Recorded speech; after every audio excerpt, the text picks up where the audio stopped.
There is a page in the Bible that reads like it was torn out of a longer book. It sits near the beginning, in Genesis, right before the flood. 4 verses, that is all. It says that the sons of God saw that the daughters of men were beautiful, and they took them as wives. It says their children were the Nephilim, the mighty men of old, the men of renown. And then it stops. No explanation, no names, no warning. Just 4 sentences that raise 100 questions and answer none of them, and then the story moves on to Noah as if nothing strange had just been said. For centuries, people have read those 4 verses and felt the same thing, that something is missing, that a piece has been cut out. And they were right, because the full story, the one those 4 verses are the scar of, was written down. It survived. It was quoted as scripture by the very Bible that no longer contains it.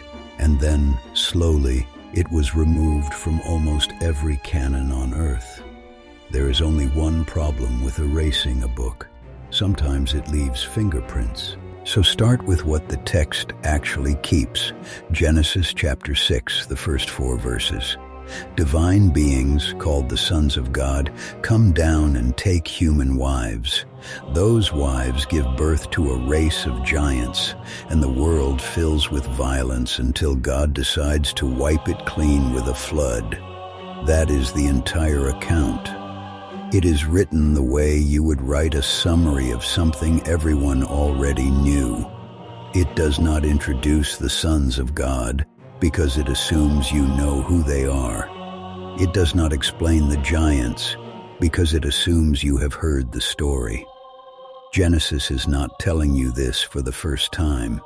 Genesis is reminding you, and a reminder only works if the full version exists somewhere else. It did. It carried the name of a man who, according to the Bible itself, never died. A man who walked with God and then simply was not because God took him. His name was Enoch, and the book written in his name does not summarize those 4 verses. It tells you exactly what happened. In the book, they are not called the sons of God. They are called the Watchers, 200 of them, a class of angel whose task was to watch over the earth and the people on it, and to do nothing else. They watched, and watching, over time, became wanting. The book says they gathered on the peak of a mountain called Hermon, and there they made a decision that angels were never supposed to be able to make. They chose. Their leader, a watcher named Semjaza, was afraid to act alone. He was afraid that if it went wrong, he would carry the blame by himself. So he made all 200 of them swear an oath together, binding each to the others so that no single one of them could ever claim to be innocent. Then they came down, and the moment they touched the world and took human wives, they stopped being watchers. They became something the language did not yet have a word for. Fallen. Now here's the part Genesis leaves out completely. The Watchers did not only father children, they taught.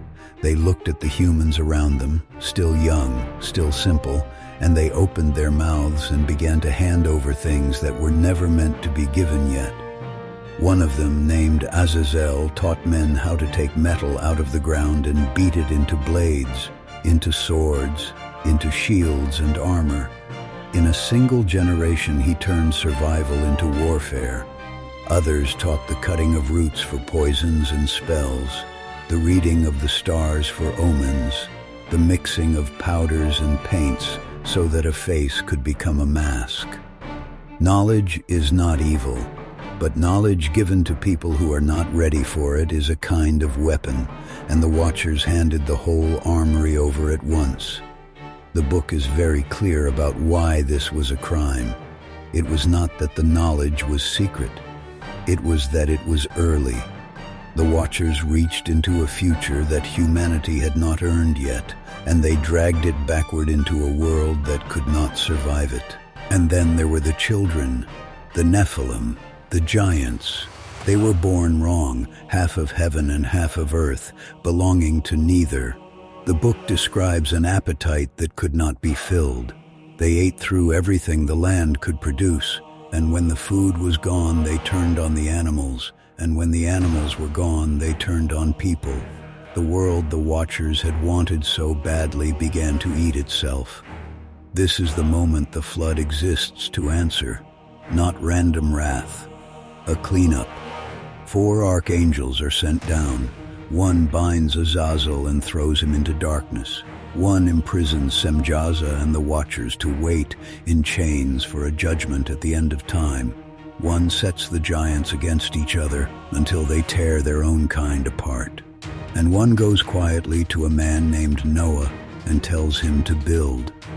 But here the book says something that the flood does not fully erase. When the bodies of the giants died, their spirits did not. Half human, half angel, they could not go to heaven and they could not rest in the earth. So they stayed, homeless, restless. The book gives them a name that every later tradition would inherit.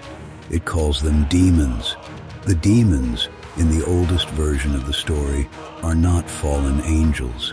They are the ghosts of the giants the angels made. A story like that does not stay buried easily. And it did not. Because the strangest thing about the Book of Enoch is where it keeps showing up. Open the New Testament, almost at the very end, to the short letter of Jude. In the 14th verse, Jude wants to warn his readers about the judgment that is coming, and to do it, he quotes a prophecy word for word. "Behold," he writes, "the Lord comes with 10,000s of his holy ones to execute judgment on all." That line is not from Genesis. It is not from Isaiah. It is a direct quotation of the Book of Enoch, chapter 1, verse 9. A book that would later be called too questionable for the Bible is being quoted as prophecy inside the Bible. And it does not stop with Jude. The letter of 2 Peter describes angels who sinned being cast into chains of darkness to be kept until judgment. That is not in Genesis either. That is the sentence handed to the Watchers, retold by an apostle. The writers of the New Testament did not treat this book as a fantasy. They treated it as true. They built on it. And then, a few centuries later, the church that inherited their letters decided the book those letters quoted did not belong. The removal was not a single event. It was a slow forgetting, helped along by a few decisions. Early on, some of the most respected voices in Christianity loved the book. Tertullian defended it openly and argued it should be kept, but others were uneasy. Augustine, centuries later, rejected it, and his reason is quietly revealing. He did not say it was false. He said he could not be sure where it had come from or how old it truly was, and a book with an uncertain origin could not be trusted as scripture. So it was left out, not burned, not condemned in a single dramatic council, just left off the list again and again, until the West forgot it had ever been on one. For more than 1,000 years, Europe did not have a copy. The book effectively vanished from the Western world, except it never actually died. In the highlands of Ethiopia, one church had kept it the entire time, copying it by hand, generation after generation, holding it inside their Bible as scripture, exactly as the first Christians had. And in 1773, a Scottish traveler named James Bruce walked out of Ethiopia carrying 3 copies of a book the rest of the world believed was lost forever. When scholars finally opened it, and later when the Dead Sea Scrolls were found and turned out to contain around 20 ancient copies of it, more than several books that stayed in the Bible, they realized what they were looking at.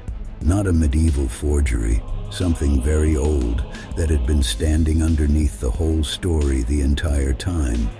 So here is the shape of what happened. A book is written.